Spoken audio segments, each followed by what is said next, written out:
We have some new troubling information about January 6th. Let's bring in Congressman Adam Schiff. Good to see you, sir, as always.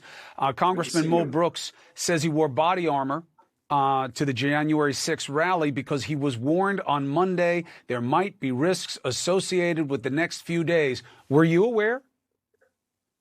Was I aware that he was wearing body armor, or No. was I aware of the risks? Yes. I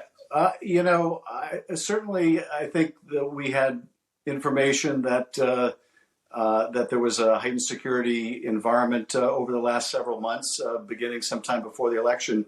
But in terms of any expectation of violence on that day, I was focused on the arguments on the House floor.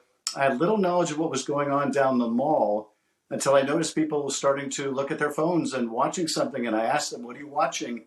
I don't even think I knew there was going to be that kind of a big rally going on. And I certainly wasn't expecting anything that happened thereafter. Relevance that he did?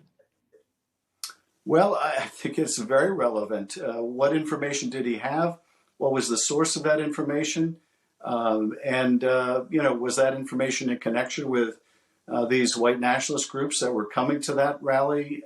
And if he had advance notice of it, did people in the administration and those who were organizing the rally, what did they know in advance of that? And why did they do something to stop it?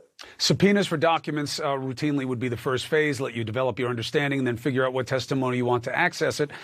Is a potential exclusion to that sequencing Jim Jordan on the basis of what he had said about speaking to the president on the day of January 6th? I'll play his response for the audience to give context. I spoke with him on January 6th. I mean, I talk with President Trump all the time. On January 6th, did you speak with him before, during, or after the Capitol was attacked? I'd have to go. I spoke with him that day after. I think after. I don't know if I spoke with him in the morning or not. I just don't know. I'd have to go back and. I mean, I don't know that when those conversations happened. Why would it be worth having Jim Jordan come to testify, knowing the circus of victimization that would ensue? Well, first of all, we haven't made decisions yet on witnesses apart from the hearing that we just had. And my expectation is we'll develop an investigative plan. We'll focus on the issues that need to be addressed and the questions that have been raised. But Jordan seems to be indicating that he talked with the president that day. And if that conversation involved what was happening on that day or it happened on that day, that obviously could be very pertinent to our investigation.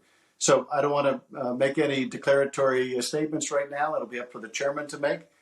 But certainly what you've described in terms of both Jordan and my other colleague from Alabama, they both seem to be quite pertinent to what we're looking at. As you know, I have a rule. I'm not going to push you to speculate on things and get ahead of your own fact pattern and plan. As you progress, you are always welcome back on this show to make the case for where things stand and why. Congressman Adam Schiff, thank you very much, sir. Thank you.